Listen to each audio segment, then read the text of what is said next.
ദൈവനാമത്തിന് മഹത്വം ഉണ്ടാകട്ടെ. ദൈവവചനം കേട്ടുകൊണ്ടിരിക്കുന്ന എല്ലാ പ്രിയപ്പെട്ടവരെയും യേശുക്രിസ്തുവിൻ്റെ നാമത്തിൽ വന്ദനം ചെയ്യുന്നു. ദൈവം നിങ്ങളെ അനുഗ്രഹിക്കുമാറാകട്ടെ. ഈ കേൾക്കുന്ന ദൈവത്തിൻ്റെ വചനം നിങ്ങളുടെ ആത്മീക ജീവിതത്തിന് ഏറ്റവും അനുഗ്രഹത്തിനും വിടുതലിനും കാരണമായി തീരട്ടെ എന്ന് പ്രാർത്ഥിക്കുകയാണ്. ഇന്നത്തെ ദൈവവചന ചിന്തകൾക്ക് ആധാരമായി 2 തീമോഥെയോസ് 1-12 വായിക്കുന്നു. അതുനിമിത്തം തന്നെ ഞാൻ ഇതൊക്കെയും സഹിക്കുന്നു, എങ്കിലും ലജ്ജിക്കുന്നില്ല. ഞാൻ ആരെ വിശ്വസിച്ചിരിക്കുന്നു എന്ന് അറിയുന്നു. അവൻ എൻ്റെ ഉപനിധി ആ ദിവസം വരെ സൂക്ഷിപ്പാൻ ശക്തനെന്ന് ഉറച്ചും ഇരിക്കുന്നു. നാം ഈ ലോകത്തിൽ ജീവിക്കുമ്പോൾ ഒരുപാട് അറിവുകൾ നമുക്ക് പല തരത്തിൽ ലഭിക്കാറുണ്ട്. മറ്റു മനുഷ്യർ നമുക്ക് കൈമാറുന്ന അറിവുകളുണ്ട്. പരിചയസമ്പത്ത് മൂലം നമുക്ക് ലഭിക്കുന്ന അറിവുകളുണ്ട്. അങ്ങനെ പലതരത്തിൽ പലതിനെക്കുറിച്ചുള്ള അറിവുകൾ നമുക്ക് ഈ ലോകത്തിൽ ലഭിക്കാറുണ്ട്. പല അറിവുകളും പല വാർത്തകളും പല കേൾവികളും നമ്മളെ നിരാശപ്പെടുത്തും. പല കാര്യങ്ങളും നമ്മളെ തളർത്തിക്കളയും, നമ്മെ പിറകോട്ട് വലിക്കും. പക്ഷേ ദൈവത്തിൻ്റെ വചനം നമുക്ക് നൽകുന്ന ഏറ്റവും വലിയൊരു അറിവുണ്ട്. ദൈവവചനം വിശ്വസിക്കുകയും ദൈവവചനം കേൾക്കുകയും ദൈവവചനത്തിൽ അടിയുറച്ച് വിശ്വസിക്കുകയും ചെയ്യുന്ന ഓരോ ദൈവവചനത്തിലും അകത്തൊരു ഉറപ്പുണ്ട്. ഇന്ന് ഈ മെസ്സേജ് കേൾക്കുമ്പോൾ നിങ്ങളുടെ ഹൃദയത്തെ അടക്കി ഭരിക്കുന്ന പല അറിവുകളും ഒരുപക്ഷെ കണ്ടേക്കാം. ഡോക്ടർമാർ പറഞ്ഞത്, നിയമം നിങ്ങളോട് പറഞ്ഞത്, വ്യക്തികൾ നിങ്ങളോട് പറഞ്ഞത്, നിങ്ങൾക്ക് വിരോധമായി നിൽക്കുന്ന ആളുകൾ വഴി നിങ്ങൾ കേട്ടത്, എന്തുമായിക്കൊള്ളട്ടെ, പലതിനെക്കുറിച്ചുള്ള അറിവുകൾ നിങ്ങൾക്കുണ്ടായിരിക്കാം. എന്നാൽ ആ അറിവിനെല്ലാത്തിനും മീതെ മറ്റൊരറിവ് നിങ്ങളെ ഭരിക്കണം. എന്താണ് ആ അറിവ്? അറിവ് മറ്റൊന്നുമല്ല, നാം ആരെയാണ് വിശ്വസിച്ചിരിക്കുന്നത് എന്നുള്ള അറിവ് നമ്മളെ ഭരിക്കണം. ആമേൻ. പൗലോസ് പറയുകയാണ്, ഞാൻ ആരെയാ വിശ്വസിച്ചിരിക്കുന്നത് എന്ന് ഞാൻ അറിയുന്നു. അതൊരു വെളിപ്പാടാണ്, അതൊരു തിരിച്ചറിവാണ്. ബൈബിൾ നമ്മൾ വായിക്കുമ്പോൾ ദൈവം വിളിച്ചു വേർതിരിച്ച ദൈവജനത്തെ, അവരിലൂടെ പൂർത്തീകരിക്കേണ്ട പദ്ധതികളെ അവരിലൂടെ നിവർത്തീകരിക്കാതിരിക്കത്തക്കവണ്ണം പല അറിവുകളും മറ്റു പലരും അവർക്ക് സമ്മാനിച്ചിട്ടുണ്ട്. പക്ഷേ ദർശനമുള്ള, വിളിയുള്ള, അഭിഷേകമുള്ള, തെരഞ്ഞെടുപ്പുള്ള ഓരോ ദൈവവചനത്തിലും ആ അറിവിനെ ദൈവവചനം കൊണ്ട് ഓവർകം ചെയ്ത് അവരിലൂടെ ദൈവം ചെയ്യേണ്ട കാര്യങ്ങളെ അവർ പൂർത്തീകരിച്ച ചരിത്രമാണ് ബൈബിളിൽ കൈമാറാനുള്ളത്. സംഖ്യാപുസ്തകം 13 നമ്മൾ വായിക്കുമ്പോൾ ദേശമുറ്റു നോക്കുവാൻ ഗോത്രത്തിൽ നിന്ന് ഓരോ തലവന്മാരെ അയക്കുകയാണ്, കനാൻ ദേശം ഉറ്റുനോക്കാൻ.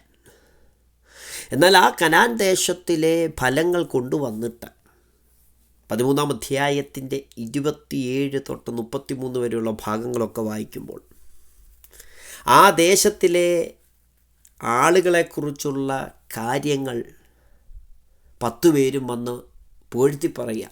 അവിടെ അനാക്കിയ മല്ലന്മാരുണ്ട്.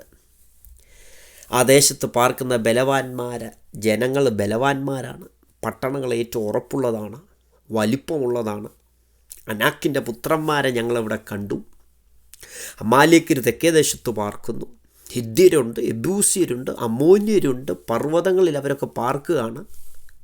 ഇങ്ങനെ 12 ഗോത്രങ്ങളിലെ 10 ഗോത്രങ്ങളിലെ ആളുകൾ ഇങ്ങനെ വന്ന് പറഞ്ഞപ്പോൾ കാലേബ് അവരോട് മുമ്പാകെ, മോശയുടെ മുമ്പാകെ അവരെ അമർത്തി, അവരെ സൈലൻ്റ് ആക്കിയിട്ട് പറയുകയാണ്, നാം ചെന്നത് കൈവശമാക്കുക, അത് നമുക്ക് ജയിക്കാൻ കഴിയും. ആമേൻ. എന്ന് പറഞ്ഞാൽ യോശുവയും കാലേബും ഒഴികെ ബാക്കിയുള്ള എല്ലാവർക്കും അവരുടെ ശത്രുക്കളെക്കുറിച്ചുള്ള അറിവാണ് വലുത്. എന്നാൽ യോശുവയ്ക്കും കാലേബിനും ആ അറിവിനേക്കാളും വലിയൊരറിവ്, ഈ ദേശം ദൈവം വാഗ്ദത്തം ചെയ്തതാണെങ്കിൽ എത്ര വലിയ മല്ലന്മാരാ ദേശത്തുണ്ടെന്ന് പറഞ്ഞാലും, ദൈവം തരുമെന്ന് പറഞ്ഞ ദേശമാണെങ്കിൽ ദൈവം തരിക തന്നെ ചെയ്യും. ആമേൻ.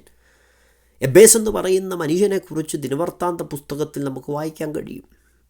അദ്ദേഹത്തിൻ്റെ അമ്മ അദ്ദേഹത്തിന് കൈമാറിയൊരു അറിവുണ്ട്. എന്താ അറിവ്? നീ വ്യസനപുത്രനാ, നീ ജനിച്ചപ്പോഴേ വ്യസനപുത്രനാ, സോറോമീക്കറ, നിന്നെക്കൊണ്ട് വലിയ ഉപകാരമൊന്നുമില്ല, നീ സോറോ തരുന്നവനാ, വ്യസനം തരുന്നവനാ. സ്വന്തം അമ്മ പോലും കൈമാറി തന്ന അറിവാണ്. എന്നാൽ അദ്ദേഹത്തിൻ്റെ ചരിത്രം സ്വർഗത്തിലെ ദൈവം മാറ്റി.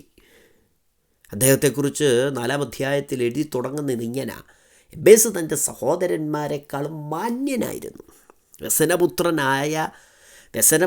എന്ന അറിവ്, വ്യസനപുത്രൻ എന്ന മുദ്ര കുത്തിയ, സ്വന്തം മാതാവ് പോലും മുദ്ര കുത്തിയ മനുഷ്യൻ സഹോദരന്മാരെക്കാളും മാന്യനായി തീർന്നു. കാരണം അദ്ദേഹത്തിൻ്റെ പ്രാർത്ഥനയാണ്. അദ്ദേഹം ദൈവത്തോട് പ്രാർത്ഥിച്ചു, നീ എന്നെ നിശ്ചയമായിട്ടും അനുഗ്രഹിക്കണം. എബേസ് ഇസ്രായേലിൻ്റെ ദൈവത്തോട് പ്രാർത്ഥിക്കുക, നീ എന്നെ നിശ്ചയമായിട്ടും അനുഗ്രഹിക്കണം, എൻ്റെ അതിരിനെ വിശാലമാക്കണം, നിൻ്റെ കൈ എൻ്റെ മേൽ വെച്ച് എന്നെ നീ അനുഗ്രഹിക്കണം. അടുത്ത വാക്യം ഇങ്ങനെ വായിക്കുന്നത്: അവൻ അപേക്ഷിച്ചെന്നെ ദൈവം അവന് നൽകി എന്ന് പറഞ്ഞാൽ, ഒരു ദൈവം ഇതല്ല, ലോകം തരുന്ന അറിവല്ല വലുത്, ഏറ്റവും അടുത്തു നിൽക്കുന്ന വ്യക്തികൾ തരുന്ന അറിവല്ല അറിവ്. അതിനേക്കാൾ വലിയൊരു അറിവുണ്ട്. എൻ്റെ സ്ഥിതി മാറ്റാൻ കഴിയുന്ന ഒരു ദൈവത്തെയാണ് ഞാൻ വിശ്വസിച്ചിരിക്കുന്നത്. ആമേൻ. പ്രതികൂലങ്ങളെക്കുറിച്ചുള്ള അറിവ് ഒരുപക്ഷെ നമ്മളെ ഭരിക്കുന്നുണ്ടായിരിക്കാം, ശത്രുവിനെക്കുറിച്ചുള്ള അറിവ് നമ്മളെ ഭരിക്കുന്നുണ്ടായിരിക്കാം, തടസ്സങ്ങളെക്കുറിച്ചുള്ള അറിവ് നമ്മളെ ഭരിക്കുന്നുണ്ടായിരിക്കാം. അത് നിയമ തടസ്സമായിരിക്കാം, എന്തുമായിക്കൊള്ളട്ടെ. അതിനെ അതിജീവിക്കുന്ന ഒരറിവുണ്ട്. ഞാൻ ആരെ വിശ്വസിച്ചിരിക്കുന്നു എന്നുള്ള അറിവ്. ഇസ്രായേൽ മക്കൾ ചെങ്കടലിൻ്റെ നടുവിൽ വന്നു നിൽക്കുമ്പോൾ, മുന്നിൽ ചെങ്കടൽ, പിറകിൽ ഫറവോനും സൈന്യവും. ഇസ്രായേൽ ജനത്തിനൊരറിവുണ്ട്, ഫറവോൻ അടുത്ത നിമിഷം ഞങ്ങളെ ആക്രമിക്കും. ഇസ്രായേൽ ജനത്തിനൊരറിവുണ്ട്, ചെങ്കടലിൽ ഞങ്ങൾ മുങ്ങിച്ചാകാൻ സാധ്യതയുണ്ട്. പക്ഷെ മോശയ്ക്ക് ഇതൊന്നും വിഷയമല്ല. മോശയ്ക്കറിയാം, ഇന്ന് കണ്ട മിസ്രൈമിനെ നിങ്ങൾ ഒരു നാളും കാണത്തില്ല. കാരണം വിളിച്ചിറക്കിക്കൊണ്ട് വന്നത് സൈന്യങ്ങളുടെ ദൈവമായ യഹോവയാണ്. രാജ്യത്തിലെ നിയമം എസ്തറിന് വിരോധമാണ്, യഹൂദന് വിരോധമാണ്. ഒരിക്കലും രാജാവ് പൊഞ്ചങ്കോല് നീട്ടത്തില്ല, പൊഞ്ചങ്കോല് നീട്ടിയ ചരിത്രമില്ല.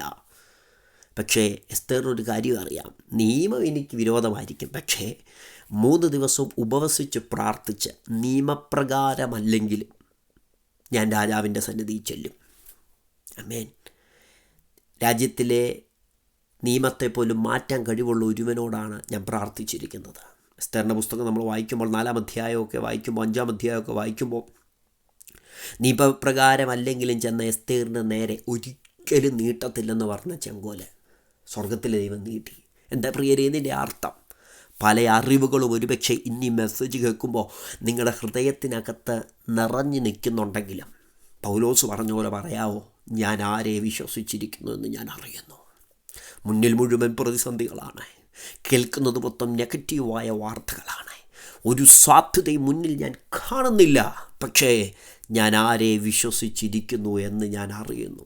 നമുക്ക് പൗലോസിനോട് ചോദിക്കാം, പൗലോസേ, എവിടെ നിന്നാണ് താങ്കൾക്ക് ഈ അറിവ് ലഭിച്ചത്? ആരെങ്കിലും പറഞ്ഞു തന്ന അറിവാണോ? പഠിച്ച അറിവാണോ? പുസ്തകങ്ങളിൽ നിന്ന് ലഭിച്ച അറിവാണോ? അല്ല. പൗലോസ് പറയും, ഇതെൻ്റെ അനുഭവമാണ്. അപ്പോസ്തലപ്രവൃത്തി 9-ാം അധ്യായം നമ്മൾ വായിക്കുമ്പോൾ, താനെ ദമസ്കോസിലെ വിശ്വാസികളെ പീഡിപ്പിക്കാൻ വേണ്ടി കടന്നു വരികയാണ്, അധികാരപത്രമൊക്കെ വാങ്ങി കടന്നു വരികയാണ്. പക്ഷേ ആ ശൗലെന്ന് പറയുന്ന മനുഷ്യനെ പൗലോസാക്കി മാറ്റിയ ഒരു ദൈവിക കരവുണ്ട്. ഇത് പൗലോസിൻ്റെ അനുഭവമാണ്. ആ പൗലോസ് യേശു കർത്താവിനെ അനുഭവിച്ചറിഞ്ഞതാണ്. തൻ്റെ ഓരോ ജീവിത നിമിഷങ്ങളിലും വിശ്വസിച്ചിരിക്കുന്ന ദൈവം ആരാണെന്നുള്ള വ്യക്തമായ ബോധ്യം പൗലോസിനുണ്ട്. അതുകൊണ്ടാണ് പൗലോസ് പറയും, ഞാൻ ആരെ വിശ്വസിച്ചിരിക്കുന്നു എന്ന് ഞാൻ അറിയുന്നെന്ന്.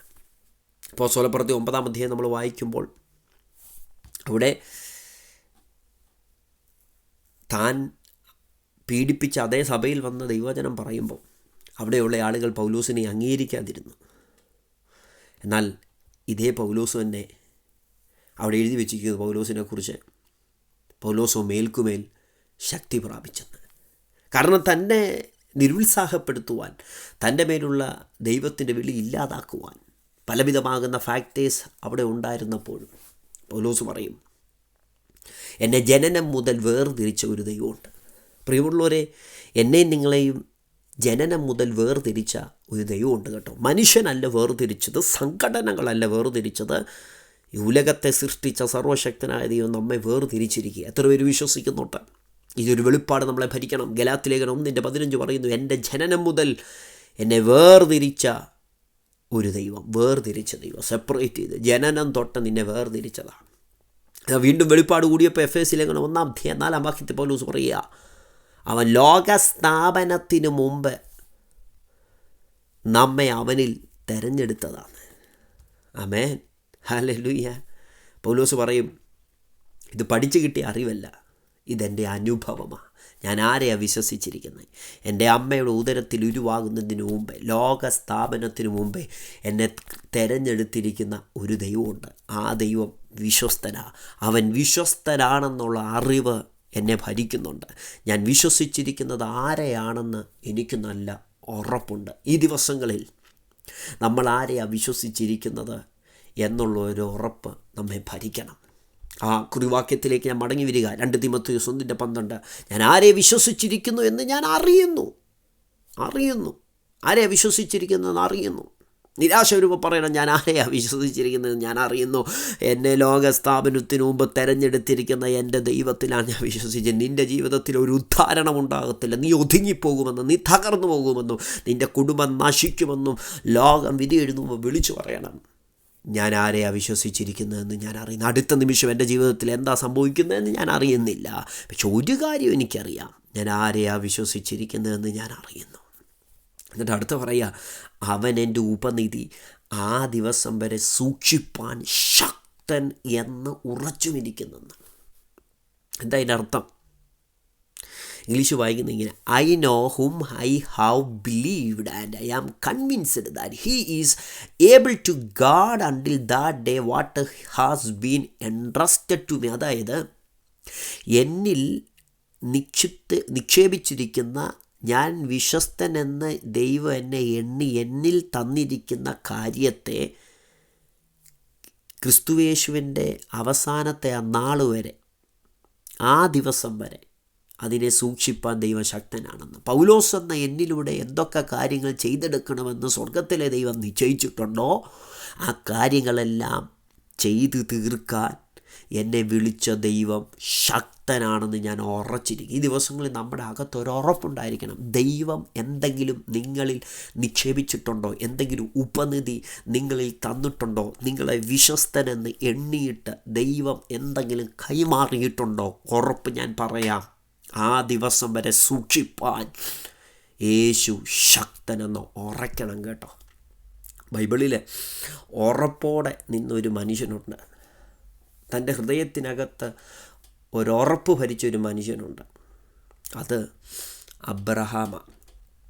ആമേൻ.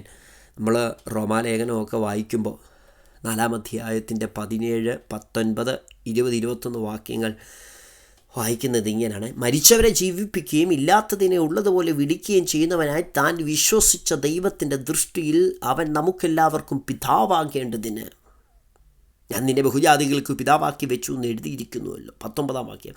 അവൻ ഏകദേശം 100 വയസ്സുള്ളവനാകിയാൽ തൻ്റെ ശരീരം നിർജീവമായി പോയതും സാരയുടെ ഗർഭപാത്രത്തിൻ്റെ നിർജീവത്വം ഗ്രഹിച്ചിട്ടും വിശ്വാസത്തിൽ ക്ഷീണിച്ചില്ല.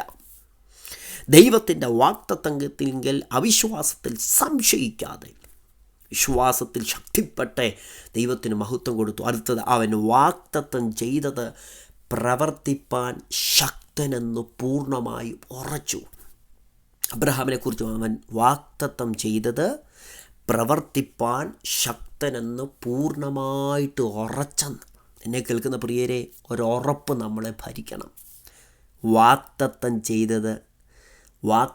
ചെയ്തവൻ നിവർത്തിപ്പാൻ ശക്തനെന്ന് ഉറക്കണം. പൗലോസ് ഇതാ പറയുന്നത്, എനിക്ക് നല്ല ഉറപ്പുണ്ട്. എന്താ ഉറപ്പ്? അവൻ എൻ്റെ ഉപനിധി ആ ദിവസം വരെ സൂക്ഷിപ്പാൻ ശക്തനാണ്. എന്നെ എൻട്രസ്റ്റ് ചെയ്തിരിക്കുന്ന സകല കാര്യങ്ങളും പിശാച് കവർന്നു കൊണ്ടുപോകാൻ അവൻ സമ്മതിക്കത്തില്ല. ശത്രു അപഹരിച്ചു പോകാൻ അവൻ സമ്മതിക്കത്തില്ല. ആ ദിവസം വരെ സൂക്ഷിപ്പാൻ അവൻ ശക്തനെന്ന് ഞാൻ ഉറയ്ക്കാവോ പ്രിയരെ? ഉറയ്ക്കാവോ? ഒരു ഉറപ്പ് അകത്ത് ഭരിക്കാവോ? വിശ്വസിച്ചിരിക്കുന്നത് ആരെയാണെന്നുള്ള ബോധ്യം നമ്മളെ ഭരിക്കണം ഈ ദിവസങ്ങളിൽ കേട്ടോ. നെഗറ്റീവായ കാര്യങ്ങൾക്കൊക്കെ പറയണം, ഞാൻ ആരെയാണ് വിശ്വസിച്ചിരിക്കുന്നതെന്ന് ഞാൻ അറിയുന്നു. ഈ വചനം നിങ്ങളെ ധൈര്യപ്പെടുത്തുമെന്ന് ഞാൻ വിശ്വസിക്കുക. ആമേൻ. ഈ വചനത്തിന് ശക്തിയുണ്ട്. നിങ്ങൾ ആരെയാണ് വിശ്വസിച്ചിരിക്കുന്നത്? കൈവിട്ടുന്ന ഒരു ദൈവത്തെയല്ല, ലജ്ജിപ്പിക്കുന്ന ഒരു ദൈവത്തെയല്ല, അവസാനം വരെ സൂക്ഷിപ്പാൻ ശക്തനാണ്. യേശു ശക്തനാണെന്ന് പറയുമ്പോൾ ഒന്ന്, യേശു രക്ഷിപ്പാൻ ശക്തനാണ്. രക്ഷിപ്പാൻ ശക്തനാണ്. പാപത്തിൽ നിന്ന് രക്ഷിപ്പാൻ യേശു ക്രിസ്തുവിന് മാത്രമേ കഴിയത്തുള്ളൂ. സകല വാഴ്ചകൾക്കും അധികാരങ്ങൾക്കും തലയായ ഒരുവനുണ്ട്. മരണത്തിൻ്റെയും പാതാളത്തിൻ്റെയും സാത്താൻ്റെ ശക്തിയെ തോൽപ്പിച്ച് മരണഭാഷങ്ങളെ അഴിച്ച് ദൈവം അവനെ ഉയർപ്പിച്ചെന്നാണ് വായിക്കുന്നത്. അവൻ ശക്തനാണ്. മരണത്തിന് യേശുക്രിസ്തുവിനെ അടക്കി വെക്കാൻ കഴിഞ്ഞില്ല. അവൻ രക്ഷിപ്പാൻ ശക്തനാണ്. 1. 2, ഈ വാക്യത്തിനകത്ത് പറഞ്ഞിരിക്കുന്നു അവൻ സൂക്ഷിപ്പാൻ ശക്തനാണെന്ന്. അവൻ സൂക്ഷിപ്പാൻ ശക്തനാണ്. പൗലോസിൻ്റെ ശുശ്രൂഷ ജീവിതത്തെ മുച്ചോട് മുടിച്ച് കളയാൻ എവിടെ ചെന്നാലും എതിരാളികളുണ്ടായിരുന്നു. എഫെസോസിൽ ചെന്നപ്പോൾ അപ്പോസ്തലപ്രവൃത്തി 19 വായിക്കുമ്പോൾ ആ പട്ടണത്തെ അടക്കി ഭരിച്ചിരിക്കുന്ന ഇരുട്ടിൻ്റെ ശക്തികളുണ്ട്. പക്ഷേ ഒന്നും പൗലോസിനെ തൻ്റെ ശുശ്രൂഷയും തൊട്ടില്ല. കൊരിന്ത് പട്ടണത്തിൽ ചെന്നപ്പോൾ അവിടെ ഉണ്ടായിരുന്നു. അപ്പോസ്തലപ്രവൃത്തി 18 വായിക്കുന്നു. അപ്പോസ്തലപ്രവൃത്തി 21 വായിക്കും യെരൂശലേമിൽ ചെന്നപ്പോൾ അവിടെ ഉണ്ട്. അപ്പോസ്തലൻ 28 വായിക്കും മെലീത്ത ദ്വീപിൽ ചെന്നപ്പോൾ അവിടെ ഉണ്ട്. പൗലോസിനെ കൊന്നുകളയാൻ അണലിയേറി കയ്യെപ്പറ്റി. ബർബരന്മാരെല്ലാം പറഞ്ഞു ഇപ്പം ചത്ത് വീർക്കും. അമേൻ. ചത്തെന്നും പറഞ്ഞ് ചണ്ടിക്കൂമ്പാരത്തിൽ കൊണ്ടിട്ടു. 40ഓളം പേര് പൗലോസിനെ കൊന്നിട്ടല്ലാതെ ഞങ്ങൾ കഴിക്കത്തില്ല കുടിക്കത്തില്ലെന്ന് പറഞ്ഞ്. പക്ഷേ എന്തെല്ലാം പ്രതികൂലങ്ങൾ പൗലോസിൻ്റെ ജീവിതത്തിൽ വന്നു. പക്ഷെ തൻ്റെ ശുശ്രൂഷ അത് തികയ്ക്കാൻ ദൈവം അനുവദിച്ചു. തൻ്റെ ശുശ്രൂഷയിൽ നിന്ന് തന്നെ പറിച്ച് കളയാൻ എത്ര ശക്തി ആരെയും തലയും മുറുക്കി വന്നു. എന്നാൽ ആ ശക്തിയുടെ മുമ്പിൽ പൗലോസിൻ്റെ ഉള്ളിൽ നിക്ഷേപിച്ച ഉപനിധിയെ ആ ദിവസം വരെ സൂക്ഷിപ്പാൻ പൗലോസ് വിശ്വസിച്ച ദൈവം ശക്തനായിരുന്നു. അതാ മരിക്കാൻ നേരത്ത് ഞാൻ പറഞ്ഞേ 2 തീമോഥെയോസ് 4:6, 7, 8 ഞാനോ ഇപ്പോൾ തന്നെ പാനീയാഗമായി ഒഴിക്കപ്പെടുന്നു, എൻ്റെ നിര്യാണകാലം അടുത്തിരിക്കുന്നു. ഞാൻ പരാജയപ്പെട്ടെന്നല്ല പൗലോസ് മരിക്കാൻ നേരത്ത് പറഞ്ഞു. ഞാൻ നല്ല പോര് പൊരുതി, ഓട്ടം തികച്ചു, വിശ്വാസം കാത്തു. ഇനി നീതിയുടെ കിരീടം എനിക്കായി വെച്ചിരിക്കുന്നു. അത് നീതിയുള്ള ന്യായാധിപതിയെ കർത്താവ് ദിവസത്തിൽ എനിക്ക് നൽകും. എത്ര പ്രത്യാശയ പ്രിയരെ, എന്നെ കേൾക്കുന്ന പ്രിയരെ. ദൈവം എന്തെങ്കിലും നിങ്ങളെ നിക്ഷേപിച്ചിട്ടുണ്ടോ? എന്തെങ്കിലും ശുശ്രൂഷ നിക്ഷേപിച്ചിട്ടുണ്ടോ? എന്തെങ്കിലും കാര്യം വിശ്വസ്തനെന്ന് എണ്ണി ദൈവം തന്നിട്ടുണ്ടോ? ആ ദൈവം അതിനെ നിവർത്തിക്കാൻ ശക്തനാകട്ടോ. ഈ ദിവസങ്ങളിൽ വിശ്വാസത്തോടെ നിന്നോണം. നിരാശപ്പെടുത്തുന്ന 100 കാര്യങ്ങൾ കേൾക്കുമ്പോൾ പറയണം, ഞാൻ ആരെയാണ് വിശ്വസിച്ചിരിക്കുന്നതെന്ന് ഞാൻ അറിയുന്നു. യേശു ശക്തനാണെന്ന് മാത്രമല്ല, രക്ഷിപ്പാൻ ശക്തനാണ്, സൂക്ഷിപ്പാൻ ശക്തനാണ്. പക്ഷേ ശക്തനായ ദൈവം നമുക്ക് ശക്തി തരും.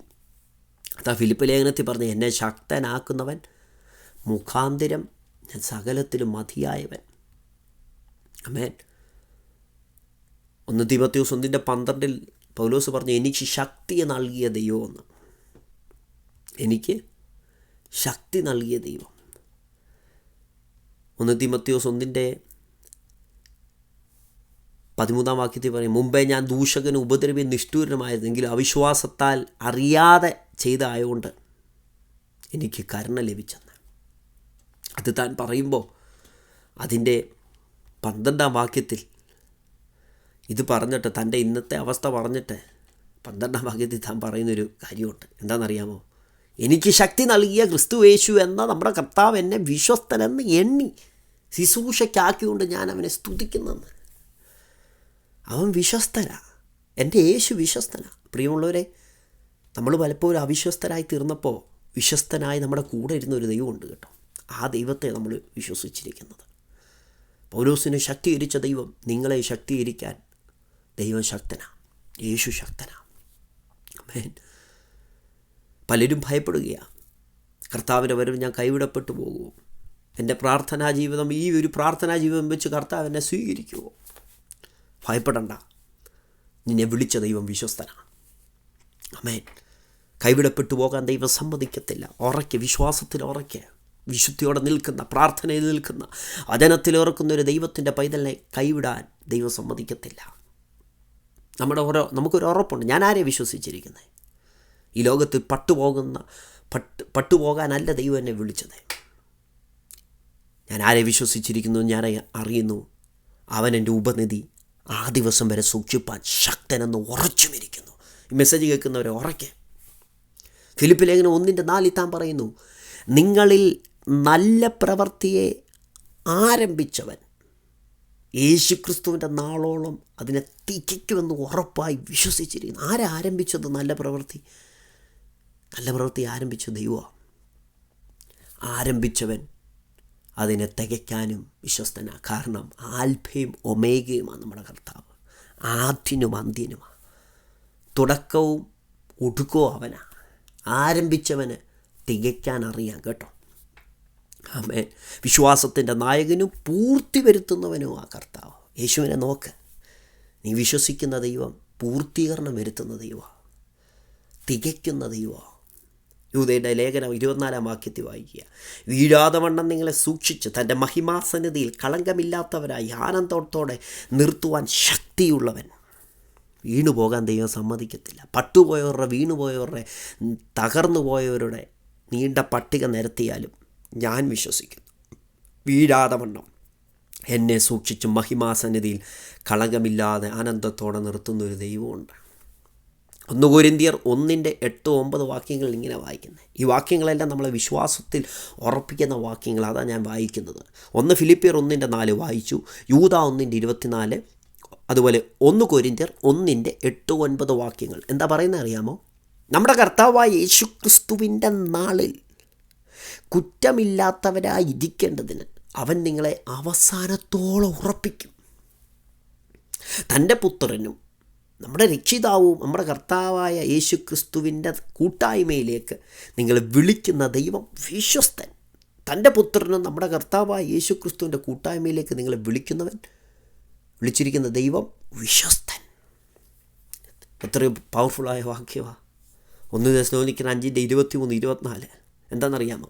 സമാധാനത്തിൻ്റെ ദൈവം നിങ്ങളെ മുഴുവൻ ശുദ്ധീകരിക്കുമാറാകട്ടെ. നിങ്ങളുടെ ആത്മാവും പ്രാണനും ദേഹവും അശേഷം നമ്മുടെ കർത്താവായ യേശു ക്രിസ്തുവിൻ്റെ പ്രത്യക്ഷതയിൽ അനന്യമായി വെളിപ്പെടും വണ്ണം കാക്കുമാറാകട്ടെ. എന്നിട്ട് അടുത്ത് പറയാം, നിങ്ങളെ വിളിക്കുന്നവൻ വിശ്വസ്തനാകുന്നു, അവൻ അത് നിവർത്തിക്കും. ഈ വാക്യങ്ങളെല്ലാം പറയുന്നു യേശു വിശ്വസ്തനാണ്. യേശു ക്രിസ്തുവിൻ്റെ നാളിൽ കുറ്റമില്ലാതെ എന്നെ നിർത്തുന്ന ദൈവമുണ്ട്. വീഴാതെ വണ്ണം എന്നെ സൂക്ഷിക്കുന്ന ദൈവമുണ്ട്. എൻ്റെ ദേഹത്തെയും ദേഹി ആത്മാവിനെയും ശുദ്ധീകരിക്കുന്നൊരു ദൈവമുണ്ട്. ആ ദൈവത്തെ ഞാൻ വിശ്വസിച്ചിരിക്കുന്നത്. എത്ര പേർക്ക് ധൈര്യത്തോടെ പറയാൻ പറ്റും, ഞാൻ ആരെയാ വിശ്വസിച്ചിരിക്കുന്നതെന്ന് ഞാൻ അറിയുന്നു? ഒരുപക്ഷെ ഇന്നത്തെ നിൻ്റെ ജീവിതത്തെ നോക്കി മറ്റുള്ളവർ പറയുമായിരിക്കും, നീ ഒരു പരാജയമാണ്, നീ ഒരു തോൽവിയാണ്, നീ ഒരു നാശമാണ്, നിൻ്റെ ജീവിതത്തിന് ഒരു ഉയർച്ച ഉണ്ടാകത്തില്ല, തീർന്നു, നിൻ്റെ അധ്യായം തീർന്നു, നിൻ്റെ ചാപ്റ്റർ തീർന്നു. വിളിച്ചു പറയണം. പൗലോസ് പറഞ്ഞ പോലെ പറയണം, ഞാൻ ആരെ വിശ്വസിച്ചിരിക്കുന്നു എന്ന് ഞാൻ അറിയുന്നു, അവൻ എൻ്റെ ഉപനിധി ആ ദിവസം വരെ സൂക്ഷിപ്പാൻ ശക്തനാണ്. ധൈര്യത്തോടിരിക്കെ പ്രിയരെ, ബലത്തോടിരിക്കെ. ദൈവത്തിൻ്റെ വചനത്തിന് ജീവനുണ്ട്. പൗലോസിനെ ഉപയോഗിച്ച ദൈവം, പൗലോസിനെ ശക്തീകരിച്ച ദൈവം നമ്മയും ശക്തീകരിക്കാൻ വിശ്വസ്തനാണ്. നമുക്ക് ഒരുമിച്ച് പ്രാർത്ഥിക്കാം. പരിശുദ്ധനായ ദൈവമേ, ലോകരാജ്യങ്ങളിലിരുന്നു കൊണ്ട് ഈ ദൈവവചന സന്ദേശം ശ്രദ്ധിച്ച എല്ലാ പ്രിയപ്പെട്ടവരെ ഏൽപ്പിച്ച് പ്രാർത്ഥിക്കുന്നു. ഞങ്ങൾ ആരെയാ വിശ്വസിച്ചിരിക്കുന്നത് എന്നുള്ളൊരു ബോധ്യം ഞങ്ങളെ ഭരിക്കട്ടെ. അവിടുന്ന് ഞങ്ങളുടെ ഉപനിധി ആ ദിവസം വരെ സൂക്ഷിപ്പാൻ ശക്തന് ഞങ്ങൾ തിരിച്ചറിയുന്നു. അങ്ങ് രക്ഷിപ്പാൻ ശക്തൻ, അങ്ങ് സൂക്ഷിപ്പാൻ ശക്തൻ, അങ്ങ് വിശ്വസ്തൻ, അങ്ങ് ഞങ്ങൾക്ക് ശക്തി പകർന്നു തരുന്ന ദൈവമാണെന്ന് ഞങ്ങൾ കേട്ടു. എല്ലാത്തിനേക്കാൾ ഉപരി ആരെയാ വിശ്വസിച്ചിരിക്കുന്നതെന്നുള്ള ബോധ്യത്തോടെ ഓരോ നിമിഷവും ജീവിക്കാൻ അങ്ങയുടെ ജനത്തെ അവിടെ നിന്ന് സഹായിക്കണമേ. ഒരുമിച്ച് അനുഗ്രഹിക്കും. അങ്ങയുടെ വരവിനായി ഞങ്ങളെ ഒരുക്കും. യേശുവിൻ നാമത്തിൽ തന്നെ. ആമേൻ.